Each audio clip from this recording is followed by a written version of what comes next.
Hello दोस्तों, कैसे हैं आप सब। उम्मीद है सब बढ़िया होंगे, शानदार जानदार होंगे।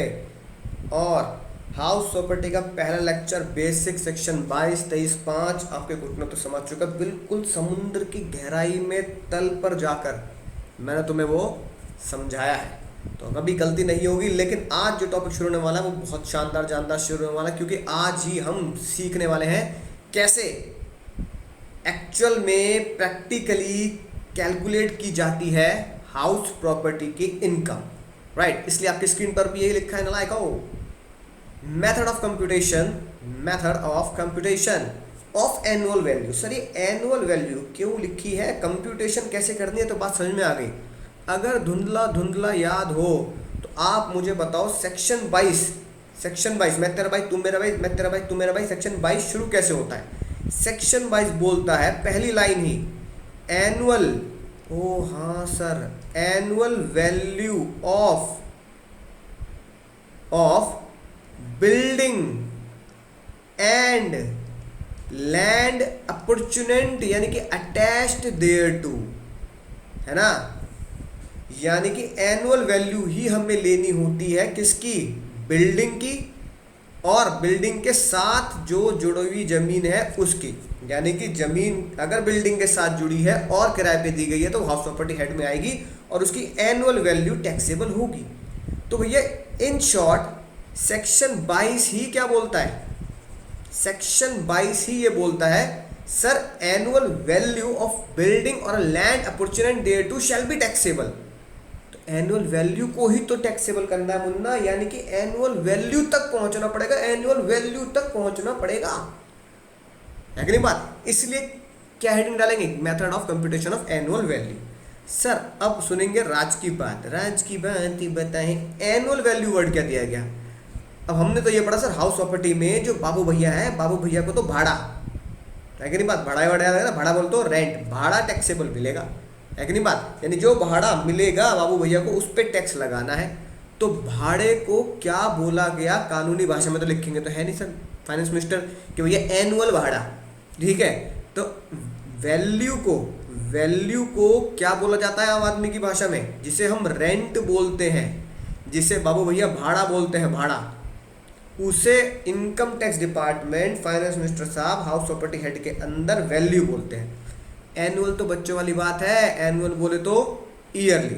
यानी एनुअल वैल्यू का मतलब क्या हुआ, एनुअल वैल्यू का मतलब हुआ sir amount of rent, amount of rent, साथ साथ लिखते जाएंगे, ऑन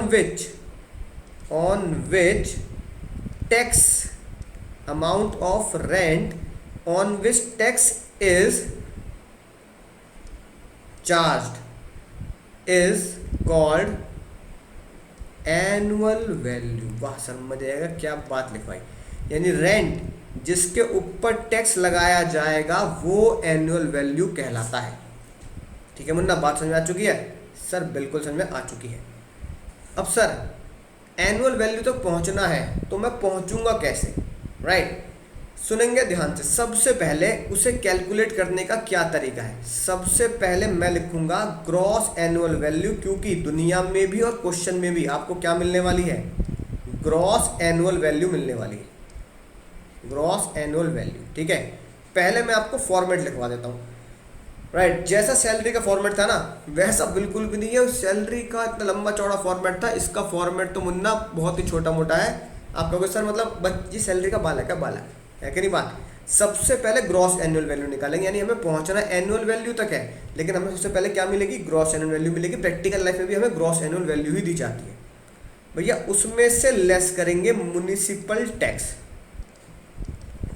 है ना। क्या लेस करेंगे sir, municipal tax, right. Municipal tax का क्या होता है सर, जो हमारे आसपास की या हमारे शहर की जो लोकल बॉडी होती है, जैसे भाई हम गाजियाबाद में रहते हैं तो गाजियाबाद डेवलपमेंट अच्छा ठीक, राइट, ठीक है ना। ऐसे ही म्युनिसिपल टैक्स है ना वसूला जाता है उस अथॉरिटी के द्वारा, वो कितना, वो माइनस करना है किसके द्वारा जो पे किया हो, पेड, इसलिए पेड वर्ड को हाईलाइट किया है, याद रखना, पेड बाय ओनर।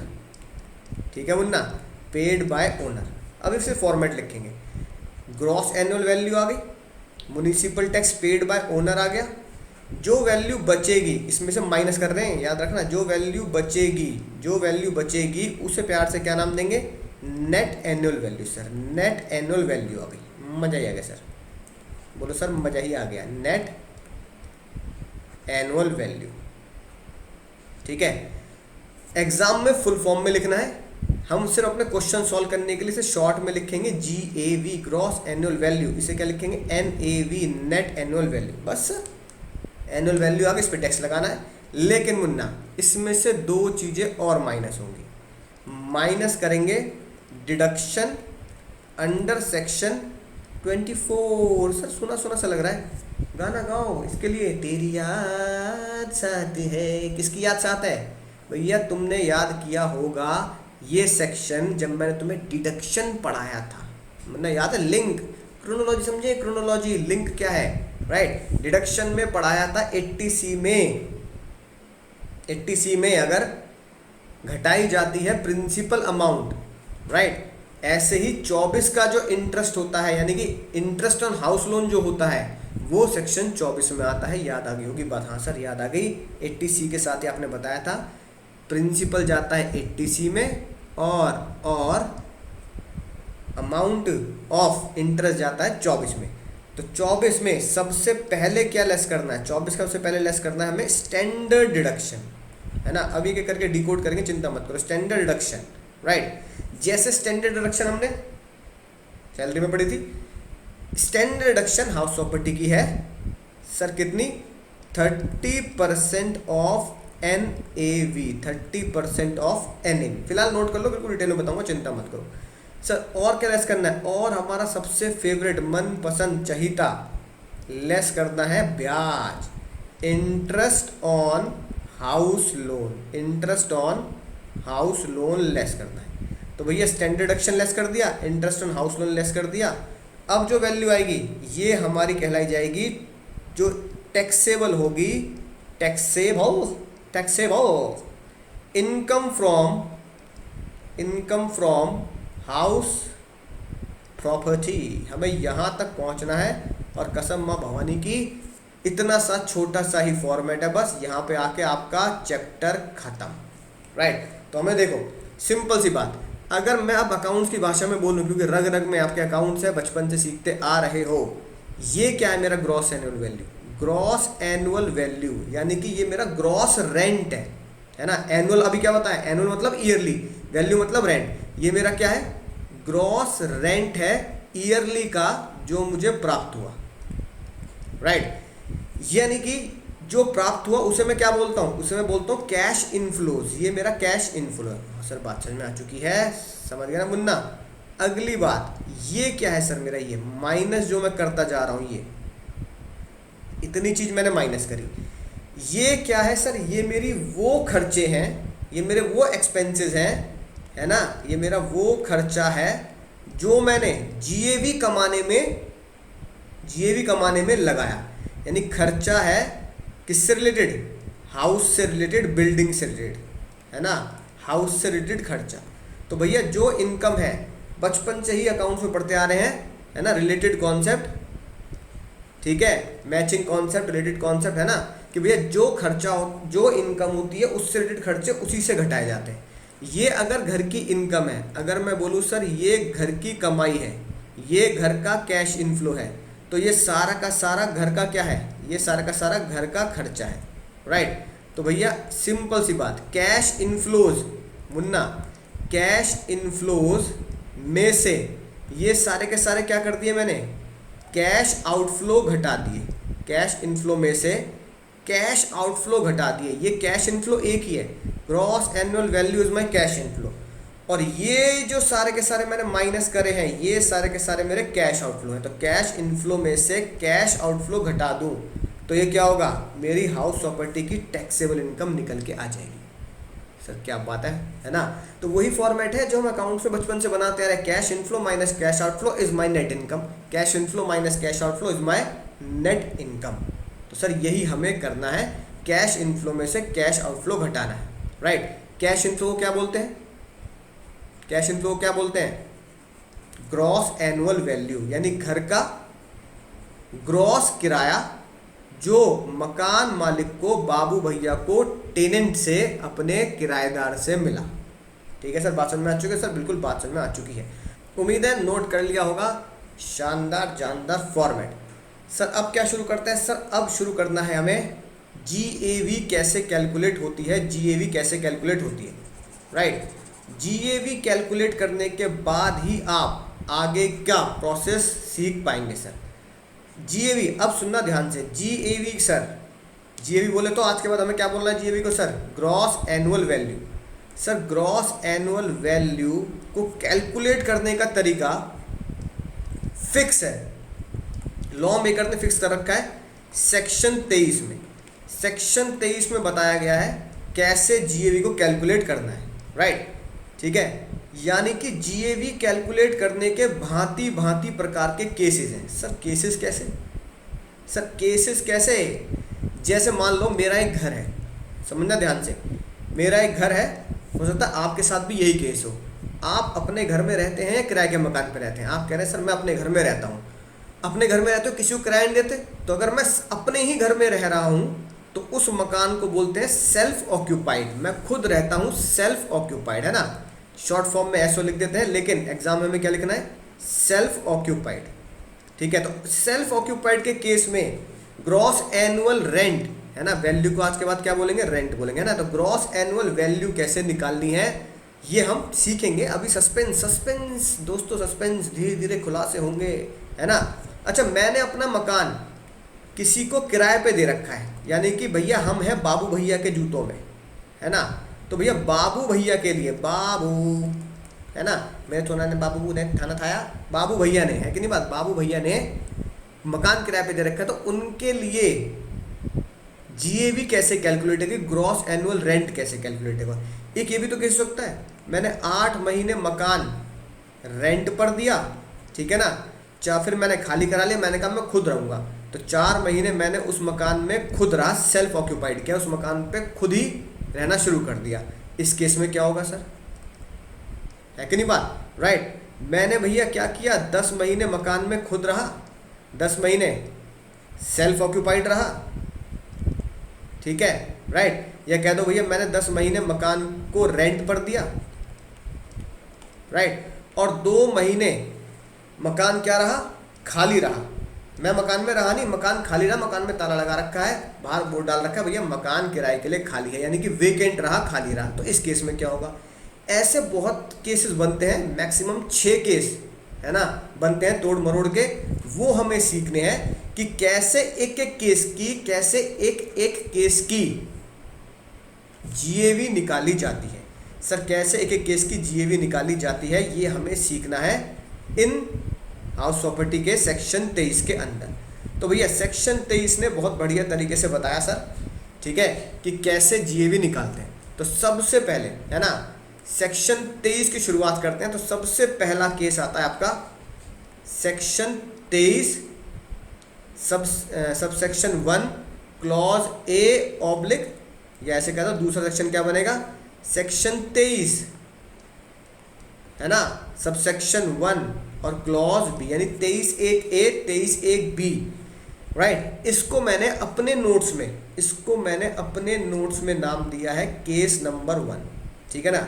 सबसे कॉमन और सबसे जरूरी केस नंबर 1। इसी के ऊपर आगे वाले सारे केस आपको मिलेंगे।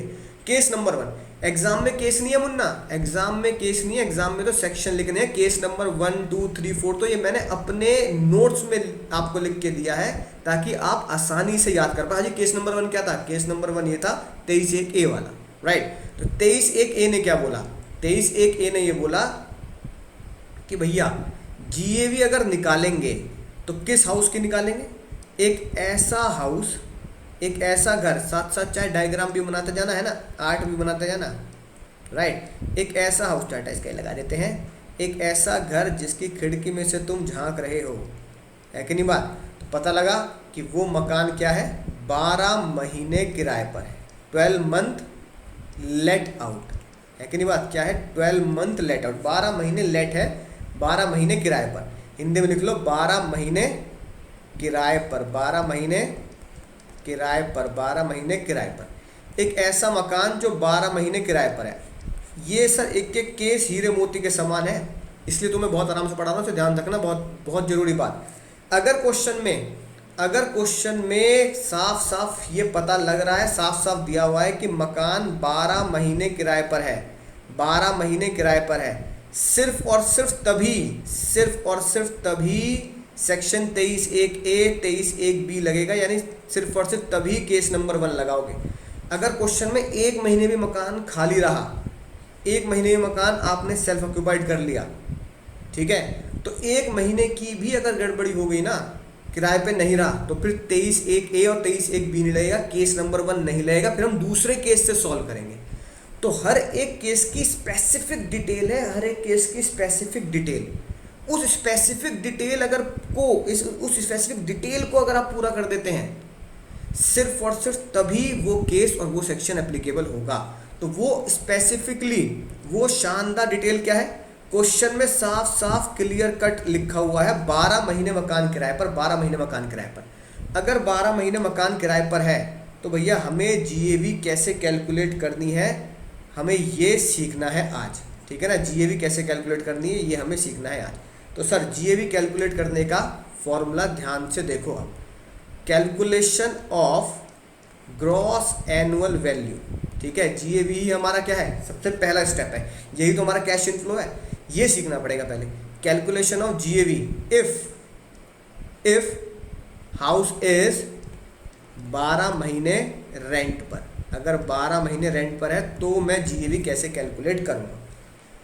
एक एक करके ध्यान से सुनेंगे, बहुत ध्यान से। सबसे पहले मुझे लेना पड़ेगा, क्वेश्चन में से ढूंढना पड़ेगा, क्वेश्चन में फेयर रेंटल वैल्यू कितनी दी गई है। सर फेयर रेंटल वैल्यू का मतलब क्या होता है? फेयर रेंटल वैल्यू का मतलब होता है उस मकान का रेंट कितना होगा, है ना, अगर पर्टिकुलर सोसाइटी में वो मकान बना हुआ है। यानी कि आप अगल बगल से पूछोगे, जब मान लो मकान बन के तैयार हो गया है ना, पहली बार जब प्यार किसी से होता है ना, बिल्कुल वैसे ही। अब आप सोचो इसका किराया होगा कितना यार, तो तुम अगल बगल में पूछोगे ना उस सोसाइटी में किराया कितना चल रहा है, वो होता है fair rental value. Fair rental value means similar house या सिमिलर प्रॉपर्टी, है ना, प्रॉपर्टी क्या घर लिख देते हैं, similar house similar property having rent in similar location, उसे हम बोलते हैं फेयर रेंटल वैल्यू। उस तरह की प्रॉपर्टी, मान लो 2 BHK है ना, तो 2 BHK प्रॉपर्टी जिस लोकेशन पर बनी है, 2 BHK प्रॉपर्टी जिस लोकेशन पर बनी है, राइट, मान लो नोएडा सेक्टर 72 पे बन रही है फॉर एग्जांपल, है ना, तो 2 BHK प्रॉपर्टी नोएडा सेक्टर 72 में जो नई बनी है, नोएडा सेक्टर 72 जैसी लोकेलिटी में 2 BHK प्रॉपर्टी का किराया कितना चलता है, ठीक है ना, 8,000, 10,000, 15,000। उस किराए को जो हम आस पास से पूछ लेते हैं, भाई साहब कितना किराया चल रहा है आजकल यहाँ पे, वो होती है fair rental value. Fair rental value, बिल्कुल फेयर मतलब सही, किराए की कीमत उस लोकेलिटी में कितनी चलती है जिस लोकेलिटी में हमारा मकान बन के तैयार हुआ है। सब बात समझ में आ चुकी है, हम लिख भी चुके हैं फेयर रेंटल वैल्यू। फिर दूसरी वैल्यू जो आती है जो हमें लेनी है वो है म्युनिसिपल वैल्यू, है ना, फुल फॉर्म लिखना, शॉर्ट में मत लिखना, municipal value. Sir municipal value कैसे पता लगती है, जैसे ये हुआ। आपको बता दें कि कंगना रनौत के दफ्तर बीएमसी के अधिकारी पहुंचे हैं और ये जानकारी खुद कंगना रनौत ने ट्विटर पर साझा की है, ये कहते हुए कि बीएमसी अधिकारियों ने अभद्र भाषा का इस्तेमाल किया है, एक तरीके से धमकी दी है बीएमसी के अधिकारियों ने कि जो कुछ मैडम ने किया है वो अब सबको भुगतना पड़ेगा। बड़ा सवाल कंगना रनौत ने यहां पर खड़ा किया है बीएमसी के ऊपर, ये कहते हुए कि बीएमसी को दरअसल में पहले नोटिस देना चाहिए था। सीधा रुख करते हैं, हमारे सहयोगी विकास श्रीवास्तव हमारे साथ जुड़ चुके हैं। विकास, ये अचानक बीएमसी इतनी एक्टिव क्यों? बीएमसी के अधिकारियों से जब हमने बात की तो उन्होंने दलील दिया कि ये एक प्रिलिमिनरी इंक्वायरी है, हम ये चेक कर रहे हैं कि कंगना का जो दफ्तर है उसमें कुछ अनधिकृत निर्माण काम तो नहीं हुआ है ना। लेकिन कंगना अपनी तरफ से अलग सफाई पेश कर रही हैं, वो कह रही हैं कि मेरा दफ्तर बिल्कुल अनधिकृत नहीं है, मेरे पास सारे जरूरी कागजात हैं। और ये बीएमसी के अधिकारियों ने एक किस्म से गुंडागर्दी की है, वहां पर पहुंचकर बदजुबानी की है, वहां पर जो ऑफिसर काम करते हैं उनके साथ। तो भैया याद आ गया ना केस, धमाकेदार केस था, धमाकेदार केस, पूरे 15-20 दिन यही धमाका चला, शानदार जानदार, फुल ऑन एंटरटेनमेंट। लेकिन भैया अच्छा हुआ गलत हुआ ये तो सुप्रीम कोर्ट जाने, हाई कोर्ट जाने, जहाँ पे इसका केस चला। हमारा मुद्दा क्या है कि भैया ये जो तोड़ा तोड़ी मचाई, ये किसने मचाई? बीएमसी ने, है ना, यानी बॉम्बे म्युनिसिपल कॉरपोरेशन। तो भैया बीएमसी के ऑफिसर्स होंगे या बीएमसी के अंदर जो लोग बैठे हैं, जो क्राइटेरिया फिक्स किया गया है, तो बीएमसी किसी मकान की, है ना, वैल्यू निकाल सकता है, किसी मकान का किराया निकाल सकता है। बीएमसी के पास ये पावर है भैया। बीएमसी के पास इतनी बड़ी पावर दे दी कि मकान ही तोड़ दिया उन्होंने। कंगना रनौत का पूरा का पूरा ऑफिस ही क्या कर दिया? धराशायी कर दिया, बिल्कुल जीरो कर दिया, है ना। 30-35 करोड़ रुपए का ऑफिस था और वो पूरा जीरो कर दिया। इतनी पावर अगर बीएमसी के पास है तो भैया एक छोटी सी पावर बीएमसी के पास नहीं होती? सर क्या होगी सर? वो छोटी सी पावर ये है कि बीएमसी के जो ऑफिसर्स होंगे, ऑफिसर्स ऑफ, है ना, लिखो officers of local authority, officers of लोग, साथ साथ लिखते जाना फिर, officers of local authority. Local authority क्या होगी हमारी? जैसे भैया मुंबई में बीएमसी, दिल्ली में, है ना, municipal corporation of Delhi MCD, ठीक है। तो लोकल अथॉरिटी के ऑफिसर क्या करते हैं? कैलकुलेट करते हैं, कैलकुलेट रेंट ऑफ बिल्डिंग, कि भैया बीएमसी के ऑफिसर आके ये अंदाजा लगाएंगे कि इस बिल्डिंग का किराया कितना होना चाहिए। हाँ, वो हमेशा एफआरबी से अलग होगा, राइट, क्योंकि बीएमसी जो किराया बताएगी, एमसीडी जो किराया बताएगी, वो किराया हमेशा most probably fair rental value से कम होता है। क्यों सर? भैया फेयर रेंटल वैल्यू जो होती है, फेयर रेंटल वैल्यू जो होती है, बहुत सारे क्राइटेरिया पे फिक्स होती है। जैसे कि आसपास मेट्रो स्टेशन है तो भैया उस मकान का किराया ज़्यादा होगा, आसपास हॉस्पिटल है तो भी ज़्यादा होगा, मार्केट बिल्कुल पास में है तो भी ज़्यादा होगा, रोड वोड बढ़िया चकाचक है, रेलवे स्टेशन, तो ये है ना, इस तरह के क्राइटेरिया पे डिपेंड करता है। अब जंगल में रह रहा तो वहाँ का किराया कम होगा, नहीं होगा, वहाँ की फेयर रेंटल वैल्यू भी कम होगी। म्युनिसिपल वैल्यू क्या करते हैं? म्युनिसिपल वैल्यू नहीं देखते कि भैया कि ये आसपास मेट्रो है कि नहीं है, भैया मेट्रो कितने कदम पे दूर है, हॉस्पिटल कितने कदम पे दूर है, एयरपोर्ट कितने कदम पे दूर है। म्युनिसिपल वैल्यू तो कहते हैं इस तरह का एरिया गवर्नमेंट रेगुलेशंस के हिसाब से, है ना, कितना होता है उसका हम रेंट बता देंगे, तो वो होता है म्युनिसिपल वैल्यू। अब इसमें से क्या लोगे? अब आपके पास दो वैल्यू आ गई। एक आ गई मेरे पास फेयर रेंटल वैल्यू कि इतना किराया मार्केट में कितना चलता है, एक आ गया मेरे पास म्युनिसिपल वैल्यू जो भैया बीएमसी ने तोड़ा फोड़ी के बाद बताया कि इसका किराया इतना होना चाहिए। अब सोचो भैया फाइनेंस मिनिस्टर की नज़रों से, फाइनेंस मिनिस्टर क्या लेना चाहेंगे, है ना? फेयर रेंटल वैल्यू, मान लो फेयर रेंटल वैल्यू पूरे साल की है 1 लाख, म्युनिसिपल वैल्यू पूरे साल की है 1.5 लाख, या मान लो म्युनिसिपल वैल्यू पूरे साल की है 80,000, तो भैया क्या लेना चाहोगे? फाइनेंस मिनिस्टर कहेंगे भैया जो ज़्यादा मुन्ना वो ले ले। ज़्यादा क्यों? क्योंकि आप जितनी वैल्यू ज़्यादा लोगे, है ना, उतना ही अमाउंट बढ़ेगा, तो मुन्ना टैक्स भी तो ज़्यादा जाएगा फिर। इसलिए फाइनेंस मिनिस्टर साहब ने लिख दिया फेयर रेंटल वैल्यू और municipal value whichever is higher, हम तो ये लेंगे। ठीक है सर, बात समझ में आ गई, मजा जाएगा। बस सर खत्म कहानी, यही होगा जीएवी। ना, हम क्या कैलकुलेट कर रहे हैं? हमें पहुंचना है जीएवी क्या होती है, राइट। तो अब अगली बात सुनो, हर एक स्टेट में, है ना, वैसे आपको पता है हमारे देश में 26,000 से ज़्यादा एक्ट हैं। तुम 2-4 एक्ट पढ़ के लोटपोट हो रहे हैं, अभी इनकम टैक्स पढ़ रहे हो, पहले तुमने, है ना, कॉन्ट्रैक्ट सेल्स ऑफ गुड ये पढ़ा, तुमने अभी 5-6 एक्ट पढ़े हैं और तुम अभी से धराशायी हुए हो रहे हो, लोटपोट हो जा रहे हो। ऐसे जितने 26,000 एक्ट हैं उसमें से एक एक्ट है हमारा रेंट कंट्रोल एक्ट। क्या सर क्या कह दिया आपने? Rent control act. ये हर स्टेट के पास होता है कि नहीं बात, राइट? ये हर स्टेट में होता है, rent control act in every state. ये पता क्या कहता है?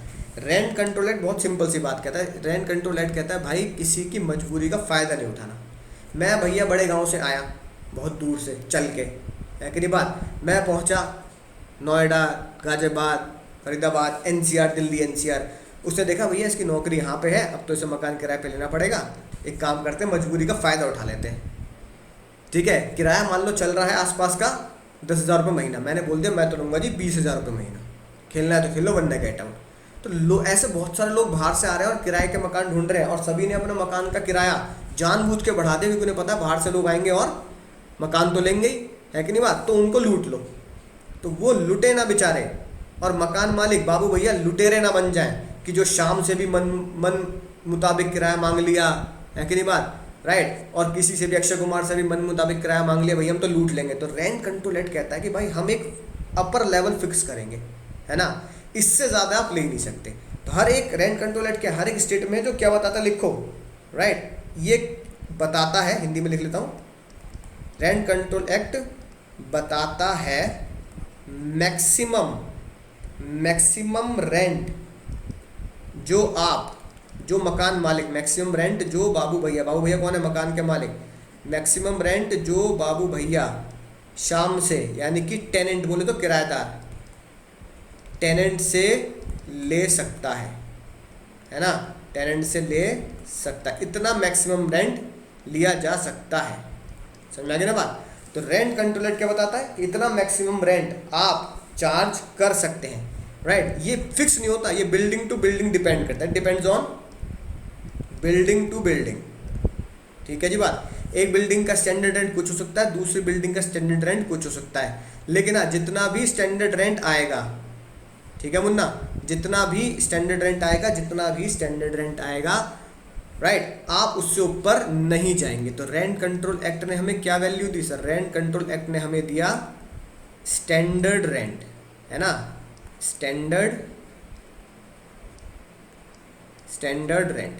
अब बताओ भैया, रेंट कंट्रोल एक्ट ने जो स्टैंडर्ड दिया, स्टैंडर्ड रेंट देके इससे ऊपर नहीं जाओगे, तो ये जो वैल्यू आई थी विच एवर इज हायर, ये जो वैल्यू आई थी विच एवर इज हायर, इस वैल्यू को कंपेयर करना है मुन्ना, इस वैल्यू को, एरो देखना मैं किस पे बना रहा हूँ, जो हायर वैल्यू आई है और जो स्टैंडर्ड रेंट है इससे कंपेयर करना है। तो मैं कौन सा लूँगा ये बताओ। मान लो हायर आ गया यहाँ पे 1 लाख, राइट, स्टैंडर्ड रेंट आ रहा है 90,000। तो स्टैंडर्ड रेंट क्या बोलता है, स्टैंडर्ड रेंट ये बोलता है, रेंट कंट्रोल एक्ट ये कहता है कि आप इससे ऊपर किसी से नहीं वसूल सकते, आप किसी से, है ना, ज़बरदस्ती ज़्यादा किराया नहीं वसूलोगे। तो ये स्टैंडर्ड रेंट जब आपका 90,000 कह रहा है तो फिर 90,000 वसूलोगे नहीं, तो आप क्या लिखोगे, विच एवर इज लेस। कम वसूल सकते हो, मान लो ये आ रहा है 1 लाख और स्टैंडर्ड रेंट कह रहा है भाई 1 लाख तूने ले लिया पर मेरे मुताबिक तुम वसूल सकता है 1,20,000। तो स्टैंडर्ड रेंट ने तो अपर लिमिट सेट कर दी। स्टैंडर्ड रेंट ये नहीं बोल रहा कि इतना वसूल, स्टैंडर्ड रेंट ये बोल रहा है भाई इससे ज़्यादा मत वसूल लियो, समझा वसूली भैया, इससे ज़्यादा मत वसूल लियो, आए, और भैया इससे ज़्यादा मत ले लेना, एक बात ध्यान रखना, ऊपर वाले को एक ना एक जवाब जरूर देना है, आए, तो इससे ज़्यादा मत वसूल लेना। तो तुम्हारी वैल्यू आई whichever is higher 1 lakh, standard rent कहता है 1,20,000 तक वसूल ले, तो तुमने 1,20,000 वसूले नहीं है, वैल्यू कितनी आई है, 1 लाख आई है, तो whichever is less 1 lakh इस बार यहाँ पर वैल्यू आएगी, राइट। तो इसका मतलब क्या हुआ, क्या सीखा हमने सर अभी तक, हमने सीखा सर फेयर रेंटल वैल्यू और municipal value, fair rental value और municipal value whichever is higher, higher और स्टैंडर्ड रेंट जो वैल्यू आएगी विच एवर इज लोअर, जो विच एवर इज लोअर है इसे ही हम आज के बाद प्यार से क्या नाम देंगे, इस प्यार को क्या नाम दूं, एक्सपेक्टेड रेंट, एक्सपेक्टेड रेंट, यानी कि कानून के हिसाब से इतना रेंट एक्सपेक्टेड है कि आप अपने किराएदार से इतना रेंट वसूलते हैं या वसूलेंगे या वसूलते होंगे, हम इतना आपसे एक्सपेक्ट कर रहे हैं। जैसे मैं आपसे एक्सपेक्ट कर रहा हूँ ना कि भैया पढ़ने के बाद, मुझसे पढ़ने के बाद एग्जामिनेशन तो आनी ही आनी है, 60 नंबर तो कम से कम नलायक तुम ले ही आओगे, राइट। तो ये मेरी एक्सपेक्टेशन है, यही सरकार की एक्सपेक्टेशन है कि भैया इतना रेंट आप अपने किराएदार से वसूल सकते हैं। अब एक चक्कर रह गया, क्या, मैंने वसूला कितना, ये तो बता दो वसूला कितना है कि नहीं बात। बाबू भैया को पता लग गया मुंबई कॉरपोरेशन के हिसाब से, एमसीडी के हिसाब, बीएमसी के हिसाब से, है ना, fair rental value, municipal value इतनी है, उस जहाँ बाबू भैया का मकान है उस जगह की फेयर रेंटल वैल्यू इतनी चल रही है, स्टैंडर्ड रेंट इतना आ रहा है, लेकिन मुद्दा क्या रह गया, बाबू भैया वसूल कितना रहे हैं, बाबू भैया वसूल कितना रहे हैं शाम से। तो ये जो विच एवर इज लेस आया है, समझना ध्यान से, ये जो विच एवर इज लेस आया है इसको कंपेयर करना है, इसको कंपेयर करना है। सर क्या बन रहा है कि नहीं बात, सीढ़ी पे सीढ़ी, ये जो विच एवर लेस है इससे कंपेयर करना है जितना बाबू भैया ने शाम से किराया वसूला है, एक्चुअल रेंट, क्या वसूला है सर, एक्चुअल रेंट। इसमें से क्या होगा सर, इसमें से होगा जो ज़्यादा है उसी पे आपकी टैक्स लायबिलिटी का झोल झाल शुरू होगा। विच एवर इज जो हायर है, इनकम टैक्स डिपार्टमेंट ने, फाइनेंस मिनिस्टर साहब ने बोल दिया मुन्ना जो विच एवर इज हायर है यही मैं मानूंगा GAV, whichever is higher is GAV। पूरे के पूरे हाउस प्रॉपर्टी चैप्टर में, पूरे के पूरे हाउस प्रॉपर्टी हेड में हमें यही फॉर्मूले लगाने हैं। तो अभी तुम्हें लग रहा होगा कि सर याद करना है, बड़ा लंबा सा फॉर्मूला है, तुम एक कोई सोते भी पूछ लेगा ना, गारंटी तुम तब भी बता दोगे, राइट। कैसे sir? Fair rental value municipal value whichever is higher, fair rental value municipal value whichever is higher, fair rental value municipal value whichever is higher. जो हायर आया उससे किससे कंपेयर किया? Standard rent से, whichever is lower. जो higher आया उससे किससे कंपेयर किया? स्टैंडर्ड रेंट से, विच एवर इज लोअर।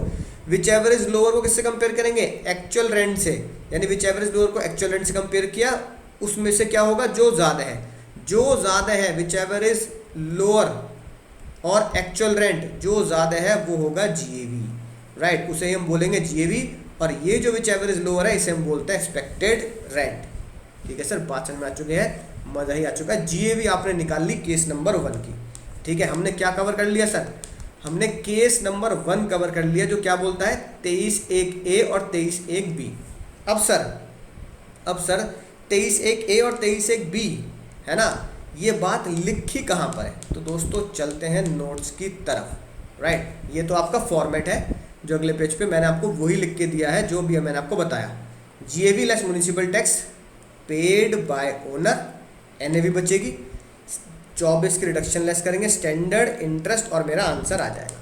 ठीक है मुन्ना, सिंपल सी बात है। ये हम सर फॉर्मेट कवर कर चुके हैं, फॉर्मेट हमें याद हो चुका है। फिर बात आती है, ये कहाँ लिखा है? ये देखो, बहुत ही शानदार जानदार बात, केस नंबर 1। केस नंबर 1 क्या बोलता है? केस नंबर 1 बोलता है 23(1)(a) और 23(1)(b। ठीक है, 23(1)(a) और 23(1)(b। 23(1) है ना, 23(1) तो सेक्शन हो गया सर हमारा, 23(1) तो सेक्शन और सब सेक्शन हो गया, ये रहा 23(1). 23(1)(a), 23(1)(a) ये रहा, और 23(1)(b), 23(1)(b) ये रहा। यानी ये वाली जो बात है ये बोलता है सेक्शन 23(1)(a), और ये वाली जो बात है ये बोलता है सेक्शन 23(1)(b। इसलिए कॉमन सेक्शन है, यानी एक ही दो ही सेक्शन में पूरी की पूरी बातें लिखी गई हैं, 23(1)(a) और 23(1)(b। 23(1)(b क्या बोलता है? ये पहले देखते हैं 23(1)(a) क्या बोलता है? GAV shall be deemed to be sum which the property might reasonable expected, है ना, to let out year to year, यानी एक्सपेक्टेड रेंट। एक्सपेक्टेड रेंट कहाँ निकाला था हमने सर? एक्सपेक्टेड रेंट निकलता है कैसे sir? Fair rental value municipal value whichever is higher. जल्दी जल्दी बोलो बच्चों, साथ साथ, है ना, साथ साथ बोलेंगे मेरे साथ शोर मचा के। Fair rental value municipal value whichever is higher, higher, और standard rent whichever is lower, और जो लोअर होता है उसे ही हम क्या बोलते हैं? Expected rent. तो ये जो लिखा है रीजनेबली एक्सपेक्टेड रेंट, यहाँ तक जो वैल्यू है इसको बोला जाता है सेक्शन 23(1)(a। तो मुन्ना 23(1)(a) क्या हुआ? 23(1)(a) हुआ ये एक्सपेक्टेड रेंट को 23(1)(a) बोला जाता है।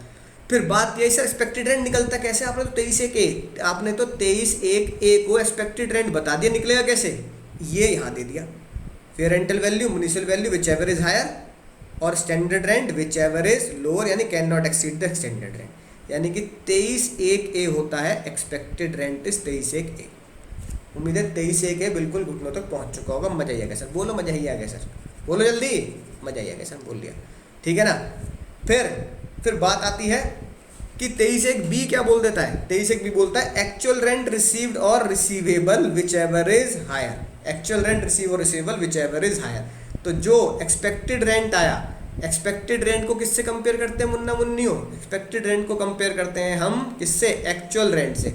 अब ये जो एक्चुअल रेंट है ये बोलता है 23(1)(b), 23(1)(b), 23(1)(b, राइट।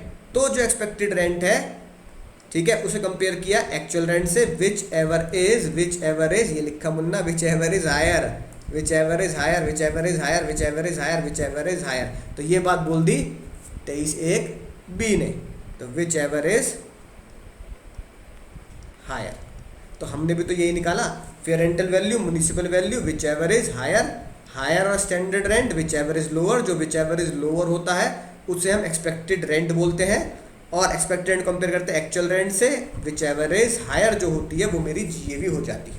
ठीक है सर, बात समझ में आ चुकी है। अब अगर आप पहला केस समझ चुके हैं तो देखो पहला केस लगाना ही कब है? पहला केस कब लगाना है? जो येलो पेन से हाईलाइटेड है, पढ़ो जल्दी। हाउस प्रॉपर्टी, बोलो जल्दी बोलो, house property let out through out the previous year. तो नोट्स आपके पास हैं, ठीक है, उसमें आगे क्या लिख दो ताकि एग्जाम में याद रहे। घर 12 महीने रेंट पर, 12 महीने रेंट पर, 12 महीने रेंट पर। अगर घर 12 महीने रेंट पर है, अगर घर 12 महीने रेंट पर है तभी 23 के 23 भी लगेगा। घर अगर 12 महीने रेंट पर है तभी केस नंबर 1 लगेगा। घर अगर 12 महीने रेंट पर है तभी केस नंबर 1 लगेगा। अगर घर 12 महीने रेंट पर नहीं है तो केस 1 नहीं लगा सकते आप, फिर दूसरा केस लगेगा। इसलिए इस केस को लगाने का एक ही है ना, एक ही तरीका है, 12 महीने रेंट पर, ठीक है। अगर तुमने पिताजी से कोई बदतमीजी कर दी, ऊंचे आवाज में बात कर दी, तभी चांटा लगेगा, कभी तभी कान में सीटी बजेगी, तो पिताजी ने बता दिया। कुछ और होगा तो कोई दिक्कत नहीं है, लेकिन अगर तूने ऊंचे आवाज में बात करी तो तभी तेरे ना तपेड़े तपेड़े लगे, राइट, कूट दिए जाओगे। जैसी कंडीशन पिताजी ने कही ऐसी कंडीशन भैया फाइनेंस मिनिस्टर ने कह दी। जैसे ही 12 महीने मकान किराए पर रहा, 12 महीने पूरे मकान किराए पर रहा, 23 के 23 भी। समझ चुके हैं सर? क्वेश्चन 85 है, अगर कर दिया केस खल्लास, ठीक है ना, राइट। पहले करेंगे पॉइंट नंबर 2, 3 और 5, फिर एक मजेदार चीज़ बताऊंगा तुम्हें, पॉइंट नंबर 2, 3 और 5, राइट। 2 पे आते हैं पहले, केस नंबर 2 पे, फेयर रेंटल वैल्यू, ठीक है। क्वेश्चन अगर साइलेंट है कि पर मंथ के बारे में, तो आप क्या मानते हैं वैल्यू हमेशा एग्जाम में क्या माननी है, पर ईयर। तो यहाँ क्वेश्चन कुछ नहीं कह रहा पर मंथ, तो हम पर ईयर ही मानेंगे। इसलिए म्युनिसिपल वैल्यू पूरे साल कितनी है, फेयर रेंटल वैल्यू कितनी है निकालेंगे। सबसे पहले सर क्वेश्चन नंबर 2 सॉल्व कर रहा हूँ। फेयर रेंटल वैल्यू पूरे साल की 24,000, म्युनिसिपल वैल्यू पूरे साल का 20,000, whichever is higher 24,000। Sir 24,000 compare करते हैं स्टैंडर्ड रेंट से। सर स्टैंडर्ड रेंट कितना दे रखा है, स्टैंडर्ड रेंट दे रखा है 24,000, राइट। सॉरी गलती हो गई। म्युनिसिपल वैल्यू भी कितनी दे रखी है, म्युनिसिपल वैल्यू भी दे रखी है 24,000। अब दोनों ही 24 हैं दोनों ही 24 हैं, तो विच एवर इज हायर क्या हो जाएगा, कोई सा भी ले लो तो 24 ही आएगा। स्टैंडर्ड रेंट कितना दे रखा है, सर स्टैंडर्ड रेंट भी 24, क्या बात है, 24,000। विच एवर इज हायर और standard rent whichever is lower, lower क्या है सर, 24 ही है सर।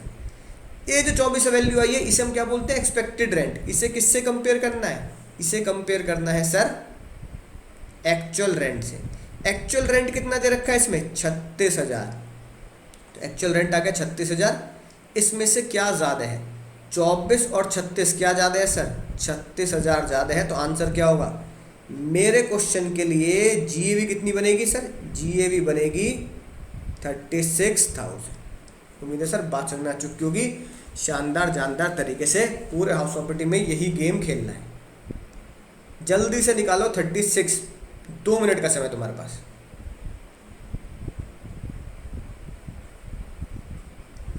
निकाल लिया होगा, बच्चों वाली बात है सर ये तो, ठीक है। देखो 3, राइट, 3 सेकेंड, थर्ड और 5 कर रहे हैं। पहले चलो फॉर्मेट लिख देता हूँ इस बार। Sir fair rental value, municipal value, whichever is higher. Higher को कंपेयर करते हैं स्टैंडर्ड रेंट से, विच एवर इज लोअर। जो लोअर आता है उसे हम प्यार से एक्सपेक्टेड रेंट बोलते हैं। विच एवर इज लोअर और एक्चुअल रेंट जितना वसूल लिया शाम से, विच एवर इज हायर। जो हायर वैल्यू आएगी केस नंबर 1 में 23 के 23 बी के अकॉर्डिंगली, यही मेरी जीएवी बनेगी। अपना फॉर्मेट जो अभी हमने सीखा, पहले ऊपर ही कैश इनफ्लो जीएवी में हम इतना अमाउंट लिख देंगे, ठीक है सर, मजा ही आ गया। फेयर रेंटल वैल्यू कितनी दी है क्वेश्चन 3 में, सर फेयर रेंटल वैल्यू दी है 40,000। म्युनिसिपल वैल्यू कितनी दी है, म्युनिसिपल वैल्यू दी है sir 36,000। Whichever is higher, higher higher sir 40,000, ठीक है, समझ में आ गई बात सर। 40,000 को जो विच एवर इज हायर आया 40,000, इसको किससे कंपेयर करना है, स्टैंडर्ड रेंट क्वेश्चन 3 में दिया है सर 50,000। सर ये है हमारा 50,000, तो 40,000 और 50,000, एक्सपेक्टेड रेंट कितना है 50 और ऊपर कितना है 40। Which ever is lower, lower क्या है सर, लोअर है सर 40,000, ठीक है, राइट। 40,000 एक्सपेक्टेड रेंट हो गया, इसे किससे कंपेयर करना है, एक्चुअल रेंट से। एक्चुअल रेंट कितना है सर 48,000। अब बताओ 40,000 एक्सपेक्टेड रेंट और actual rent 48,000, whichever is higher जो होगा वही जीएवी होगी। बताओ इन दोनों में से क्या ज़्यादा है सर? 40 और 48 में से 48,000 ज़्यादा है, आंसर हो गया 48,000। सर क्या ये तो बच्चों वाली चीज़ें सर, है कि नहीं बात? तो मैं कब कह रहा हूँ कि बहुत हाई फाई चीज़ें हैं, सब बच्चों वाली चीज़ें हैं, कोई टेंशन वाली बात नहीं। अगर आराम से क्वेश्चन आते हैं, क्वेश्चन करते हो तो कोई गलती नहीं होगी। पाँचों बताओ जल्दी, पाँचों बताए मुन्ना, पाँचों बताए। पाँचवा sir, fair rental value, municipal value, whichever is higher. Exam में फुल फॉर्म लिखनी है, शॉर्ट में मत लिख देना, मैं यहाँ शॉर्ट में लिख रहा हूँ, एग्जाम में फुल फॉर्म लिखनी है, फिर बहती गंगा में हाथ धो लो एग्जाम में। फेयर रेंटल वैल्यू और municipal value, whichever is higher. Sir जो हायर वैल्यू आई उसे कंपेयर करते हैं स्टैंडर्ड रेंट से, whichever is lower. Lower को ही हम एक्सपेक्टेड रेंट बोलते हैं। जो विच एवर इज लोअर है एक्सपेक्टेड रेंट, उसे कंपेयर करते हैं एक्चुअल रेंट से, विच एवर इज हायर। जो विच एवर इज हायर होती है वही मेरी जीएवी होती है, वही मेरा जीएवी का आंसर होता है, ग्रॉस एनुअल वैल्यू वही होती है। मजा ही आ गया सर। फेयर रेंटल वैल्यू बोलो Munna, fair rental value question 5, fair rental value 50,000। Municipal value बोलो 45,000। क्या ज़्यादा है सर? 50,000। स्टैंडर्ड रेंट बोलो 48,000। ठीक है, तो भैया विच एवर इज हायर और standard rent whichever is lower. Lower क्या है मुन्ना? लोअर सर लोअर है 48,000। ठीक है, जो लोअर आया उसे एक्सपेक्टेड रेंट बोलते हैं। किसे कंपेयर करते हैं सर? एक्चुअल रेंट से। एक्चुअल रेंट क्वेश्चन में कितना है सर? 42। तो ये आ गया सर मेरा 42,000। अब मुन्ना एक्सपेक्टेड रेंट 48,000 और actual rent whichever is higher लेना आता है। हायर क्या है मुन्ना? हायर क्या है सर? हायर है हमारा 48,000, राइट। तो भैया 48,000 ही मेरी क्या बनेगी? जीए बनेगी। यहाँ नीचे जो सॉल्यूशन में आंसर छोड़ रखा है यहाँ लिख दूंगा सर 48,000। ठीक है मुन्ना, सर बात समझ में आ चुकी है, मज़ा ही आ चुका है, राइट। अब आते हैं सर, आपने जो क्वेश्चन छोड़ रखे हैं 1 और 4 पर, राइट। 1 को बहुत ध्यान से देखो, ठीक है ना, 1 को बहुत ध्यान से देखेंगे, राइट, फिर सॉल्व करेंगे। अब आप खुद सॉल्व करो पहले, फिर तुम्हें बताता हूँ खतरनाक बात, राइट। कैसे सर? अभी करते हैं सर जल्दी कर लो सर हमने कर लिया सर। फेयर रेंटल वैल्यू भी लिख दी। फेयर रेंटल वैल्यू कितनी है? पहला क्वेश्चन 24,000। म्युनिसिपल वैल्यू कितनी है? पहला क्वेश्चन सर 20,000। क्या ज़्यादा है मुन्ना? 24,000। ठीक है सर। स्टैंडर्ड रेंट कितना है सर? स्टैंडर्ड रेंट है सर हमारा, बहुत ही खतरनाक बात, not applicable. Sir not applicable मतलब कि है ही नहीं, यानी कि निल। स्टैंडर्ड रेंट हो गया हमारा 0, ठीक है ना। अब 24,000 और निल, विच एवर इज लेस आया सर मेरा निल, 0 निल। और एक्चुअल रेंट कितना है? एक्चुअल रेंट ही है मेरा सर 18,000। तो ये हो गया 18,000। तो 0 निल और 18,000 में से क्या ज़्यादा है सर? वैल्यू तो आ ही रही है सर 18,000। तो मेरी जीएवी आएगी इसमें 18,000। ठीक है सर, इसका मतलब सर NA बोले तो नॉट एप्लीकेबल, बोले तो निल। अब तुम फोर्थ सॉल्व कर दो, बिल्कुल जटाजट जल्दी से चौथा सॉल्व कर दो। अब तो इतनी प्रैक्टिस होगी मुन्ना, अब क्या जान लोगे बच्चे की, बताओ। सर करते हैं sir fair rental value. Sir fair rental value, municipal value, whichever is higher और standard rent whichever is lower और actual rent whichever is higher. ठीक है, जो लोअर वैल्यू आती है वही मेरा एक्सपेक्टेड रेंट होता है। 23(1)A ने हमें यही बताया। सर चौथा कर रहे हैं सर, तो फेयर रेंटल वैल्यू कितनी है? 50,000। म्युनिसिपल वैल्यू कितनी है sir? 48,000। Whichever is higher? 50। Standard rent sir नहीं दे रखा, whichever is lower nil. Actual rent कितना दे रखा है? 54,000। तो विच एवर इज हायर? 54,000 ही मेरी जीएवी बनेगी, 54,000 मेरी जीएवी बनेगी, तो यहाँ आंसर हो गया 54,000। ठीक है मुन्ना, इस तरीके से हमें क्या निकालनी है, जीएवी निकालनी है। उम्मीद है पांचों के पांचों क्वेश्चन अब आप खुद से भी ट्राई करेंगे ताकि आपको समझ में आ जाए बात कि सर कैसे कैसे कैसे मुझे हाउस ऑफ क्वेश्चन सॉल्व करने हैं अगर केस नंबर 1 आया है। तो आगे बढ़ने से पहले ये देखो जानदार चीज।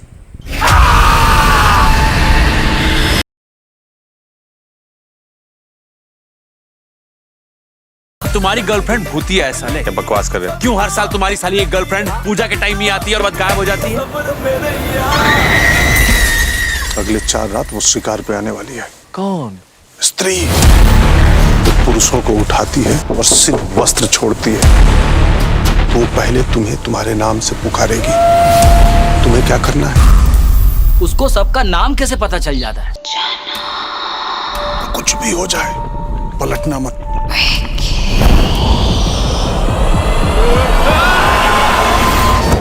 ओ स्त्री कल आना। तो भैया क्या तुम इस बात पे विश्वास करते हो? क्या तुम, है ना, मूवी तो देखी होगी, क्या तुम स्त्री, भूत, प्रेत, चुड़ैल, आत्माएं, इन लोगों पे विश्वास करते हो नहीं करते? आप कहोगे हम तो नहीं करते सर, सब बेकार की बातें हैं सर। लेकिन भैया कोई ना कोई तो है, जैसे स्त्री में भी ये कहा गया है कि सच्ची घटनाओं पर आधारित है। या बहुत सारे लोग हैं जो इन चीज़ों पर विश्वास करते हैं जिनके साथ कुछ ना कुछ अनहोनी या कुछ ना कुछ एक्सेप्शनल हुआ है। राइट, मेरा एक दोस्त है हिमाचल का, कांगड़ा का, है कि नहीं बात, कांगड़ा गाँव। राइट, तो भैया हिमाचल प्रदेश का दोस्त है, पहाड़ों में कुछ ऐसी चीज़ें होती रहती है, पता नहीं क्या चक्कर है भैया। उसके पास एक से एक कहानी है, उसके पास एक से एक चीज़ें हैं प्रूफ करने के लिए कि वो कह सकता है कि हाँ ये चीज़ें, सब चीज़ें होती हैं। बहुत ज़बरदस्त कहानी है, कभी मिलोगे तो फिर अब तो लीक से नहीं, मुद्दे से नहीं हट सकते, तो कहानी एक आध तो मैं सुनाऊँगा कि हाँ भाई कैसी सच्ची कहानियाँ हैं उसके पास। राइट, तो भैया इसका मतलब दोनों ही तरह के लोग पाए जाते हैं। मेरा बिल्कुल करीबी दोस्त जिसके साथ ऐसा होता है, राइट, जिसके साथ ऐसा हो चुका है या जिसको पता है ऐसा होती रहती हैं और उसने कहानियाँ सुनाई हैं जो उस हमारे लिए कहानी उसके लिए सच्चाई है। राइट, उनके घर में उसकी मौसी के साथ, उनके मामा के साथ ये सब हुआ है। और कुछ लोग हैं तुम्हारी मेरी तरह, मान लो भाई क्या कहते हैं, हम तो कहते हैं हम नहीं मानते, वो स्त्री का लाना एंटरटेनमेंट से ऐसा ऐसा कुछ नहीं होता। अब दोनों तरफ के लोग बैठे हैं, इनको उनको डिबेट पे बिठा दो, ठीक है, तो रिजल्ट पता है क्या होगा न्यूज़ चैनल पे? कुछ भी नहीं होगा, क्वेश्चन मार्क के साथ। तो दोस्तों, भाई और बहनों, आप सब देखिए, भाई और बहनों आप सब देखिए, आप खुद सोचिए, आप खुद डिसाइड कीजिए क्या ये होता है या नहीं होता। हमने तो एक बंदे को बिठा दिया जिसके साथ ऐसा हुआ, एक साइंटिफिक चीज़ को बिठा दिया जो ये नहीं मानते हैं, पैरानॉर्मल एक्टिविटीज़ होती हैं, है कि नहीं बात? तो आप बताइए होता है या नहीं होता, आपके ऊपर छोड़ दिया, है ना, मानो या ना मानो। राइट, अब मुन्ना इस चीज़ से बाहर आते हैं।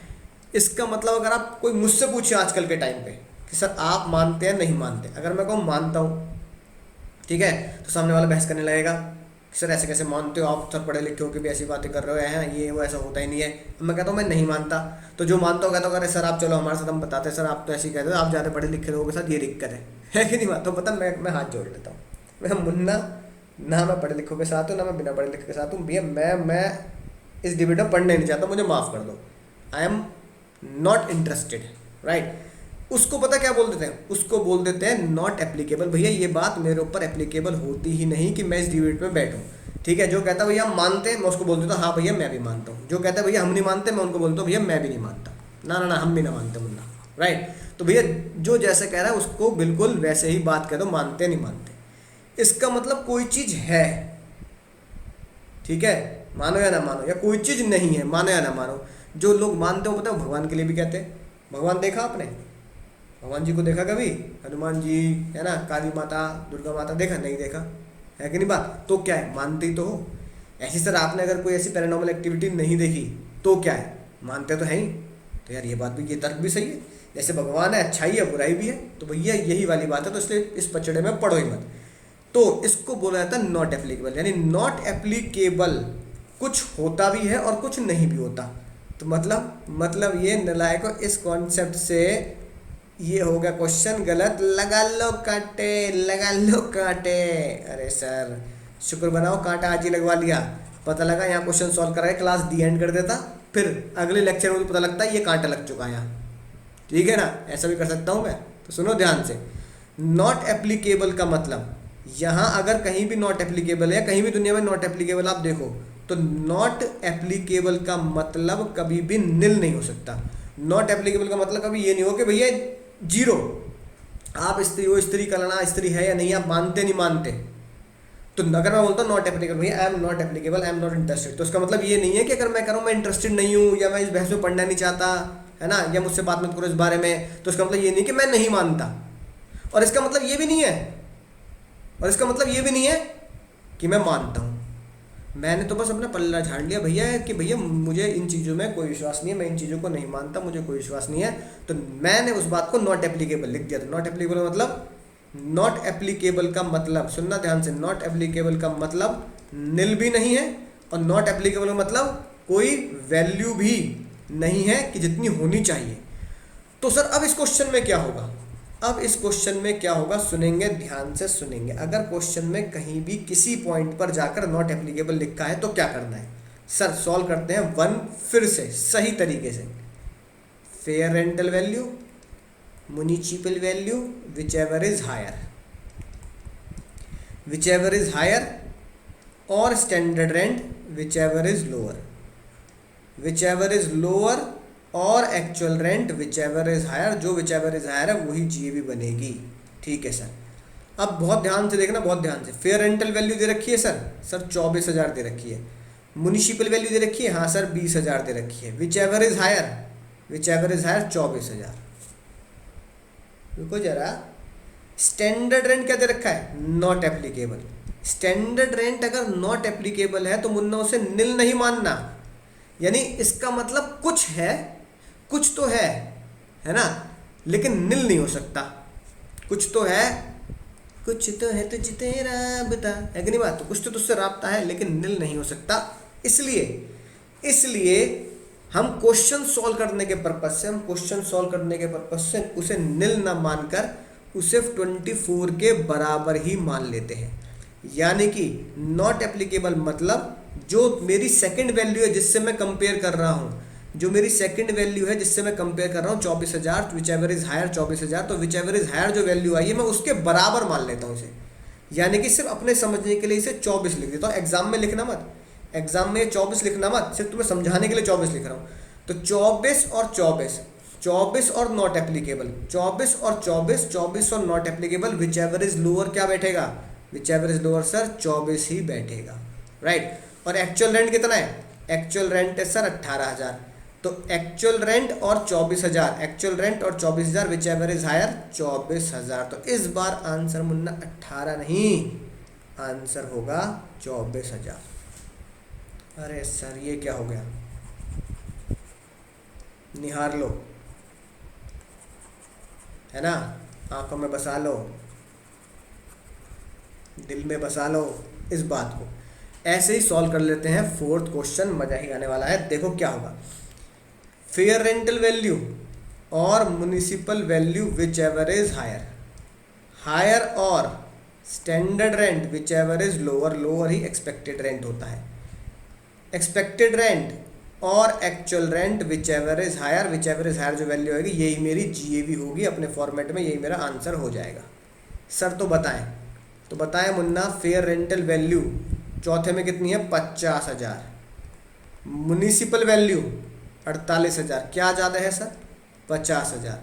स्टैंडर्ड रेंट कितना दे रखा है, standard rent not applicable, standard rent not applicable, है ना, क्योंकि कई बार किसी बिल्डिंग में स्टेट गवर्नमेंट स्टैंडर्ड रेंट नहीं निकाल पाती है कि नहीं बात, इसलिए नॉट एप्लीकेबल, राइट।